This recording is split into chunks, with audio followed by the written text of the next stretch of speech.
So once the angels that were on Satan's side and Satan himself were cast out of heaven and mankind was cast out of the Garden of Eden, then what happened?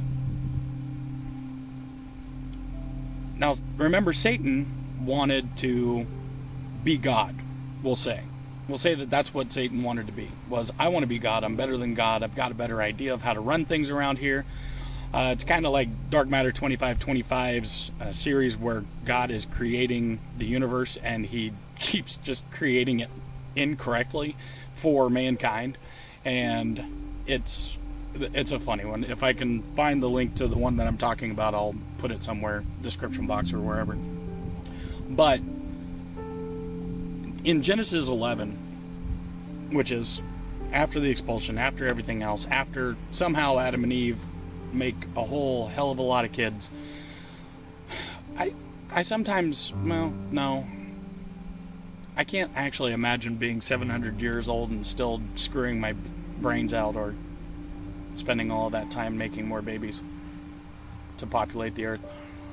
I would think that after 100 years of it or less, you would be like, you know, I'm kind of done here. I'm kind of done. I would think at 500 years old that you're... Never mind, I'm not going to go there. Okay, so what you see in Genesis 11 is the Tower of Babel. So you have to wonder, were Satan and mankind working together in order to retake heaven? And what was the greater goal? Is the greater goal to retake heaven because God is a bad God? Because God is an asshole? Because this is after Noah's Ark. So we have already witnessed God getting angry enough at his creation, angry enough at what mankind has done with the free will that he gave them, that he wiped them all out, according to Noah's Ark. Every single person except for the 8 on the ark, and however many animals they got on there. He wiped them all out, destroyed everything. Now, if that's not the most childish temper tantrum in the entire world, then I have no idea what your definition of a childish temper tantrum is. But that's kind of bullshit. And I could completely and totally see Satan and his angels and mankind getting together and saying, screw you, God. We're coming up there and we're going to take over. So when they're building the Tower of Babel, people on the earth, on the ground, humankind is saying, you know what? Let's build a tower to heaven. Now, we always hear about the story, and we always hear that God came down, saw what they were doing, and in order to confuse them, he gave them all different languages so that they couldn't understand each other. Okay, fine. But back up just a verse or two, and I believe that it's verse 11, might be 9. I think I actually wrote down too many Bible verses down there. But anyway, in there, you hear God say, nothing humans plan to do will be impossible for them. Now this goes, I'm going to jump forward just a little bit. I know I had said I wouldn't bring up Jesus at all, but when Jesus says, with faith the size of a mustard seed, you can say to a mountain to cast itself into the sea, or something along those lines. I think I screwed that up, but you get the point. Also in the New Testament, it says, where 2 or more believers are gathered together in accord, then whatever they say on earth, so shall it be in heaven. Which actually, now that I say that out loud, I realize that if 2 believers got together and prayed for world peace, then that would simply mean that there would be world peace in heaven and not on earth. I must be missing part of it. It's been a while, so forgive me. I also don't have my Bible sitting right here, and I don't really want to go and get it. Actually, I think it's boxed up. Nonetheless, so what's the significance of that? What is the significance of nothing humans plan to do will be impossible for them? Well, it means that humankind has the ability to overthrow God. Humankind has the ability to build a tower to heaven and to get up into heaven by building something here in this worldly plane. Why else would God freak out? The only way that story makes any sense at all is if God is actually concerned that mankind has the ability to build a tower to heaven. He wasn't just trying to be nice. He wasn't just trying to save them all from years and years of pointless building and cost and death and all of this other thing, all of those other things involved. He was honestly and truthfully concerned. He was honestly and truthfully concerned that mankind was going to build a tower to heaven. And he even says that they have the ability to do so. Let that sink in just a little bit. Mankind has the ability to overpower God.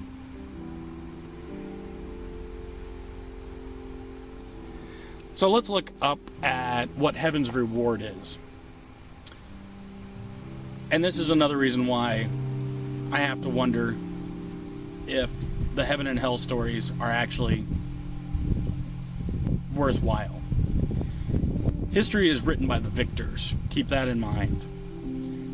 So when we see later on in the Bible God talking through his people about the rewards in heaven, one of the things is that there's no pain and suffering. You're eternally happy. There's no more bad. There's only good. You've left the bad behind. You paid your dues. Okay, for the rest of eternity, forever and ever, there will be no more pain or misery. Another thing is what I put there, lots of bling. And that one is related to the references to the rubies and sapphires and other precious gems that will be in each of our crowns, and that some crowns will be bigger than others. Some crowns will be bigger than they'll be big and beautiful depending on your good works, which is works. So it's not all just faith-based if you want to have a cooler Burger King crown when you get up there. And then spending the entire time worshiping God. That's your eternity. That's eternity. Never feeling bad about anything, never having any more pain, while wearing a crown that is only as beautiful as the works that you do while here on earth determine. Sorry, my phone's going off here. And then you have to spend all of that time praising God because, that's what you're actually here for. You're not here to do anything other than to just praise God. And you get the removal of free will. That great and wonderful thing that God gave us at one point or another, and that great and wonderful thing that the angels will still have once you get up to heaven, is removed from you as soon as you make those steps and you land in heaven.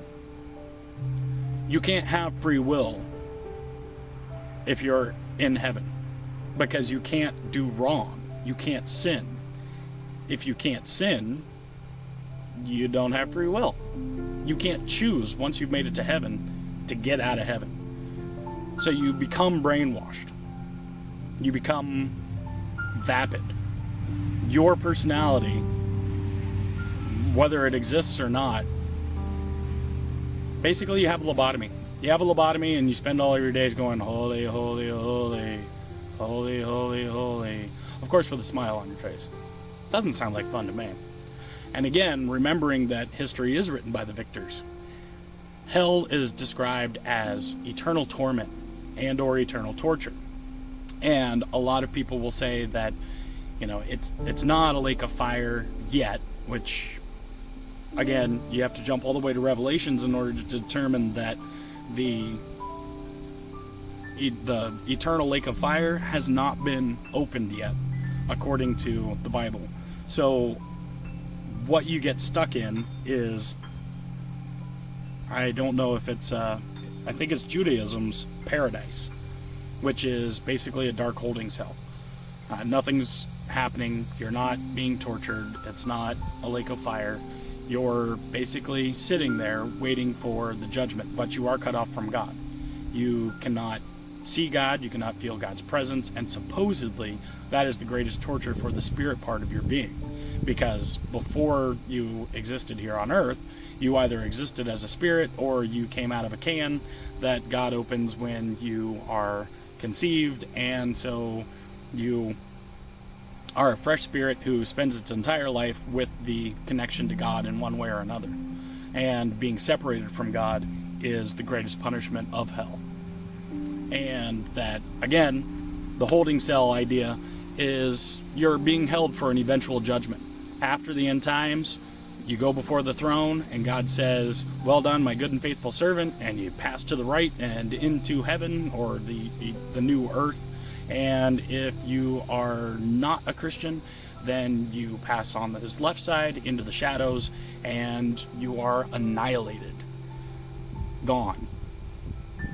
Whoops, I did miss something. Okay. Due to the way the Revelations is all set up, it's actually more complex than that. You spend 1,000 years in the fiery pits of hell, in the lake of fire that has been opened. At the end of that 1,000 years, which is peaceful on earth because Jesus is ruling, and then Satan is released one last time, and then the final judgment occurs after that 1,000 years. So you spend 1,000 years in a lake of fire burning in eternal torment and anguish, and then you get put in front of God for the judgment, at which point, poof, you're gone. You don't exist. If you don't go to heaven, the new earth, the new Jerusalem, then you just cease to exist. You're wiped out of existence. Now, not that I look forward to 1,000 years in a lake of fire, or spending all of my time in a holding cell somewhere in the depths of the earth. But to be perfectly honest, I would put up with 1,000 years of torment and torture and pain and misery if it meant that in the end, I would just get wiped out of existence. I would so much rather that than have my free will removed and have my entire eternity be about worshiping a God that I don't understand, that acts like a petulant little dick of a kid. I mean, I've done some crazy shit in my life, but if I was God, I wouldn't have done half of the stuff that he did.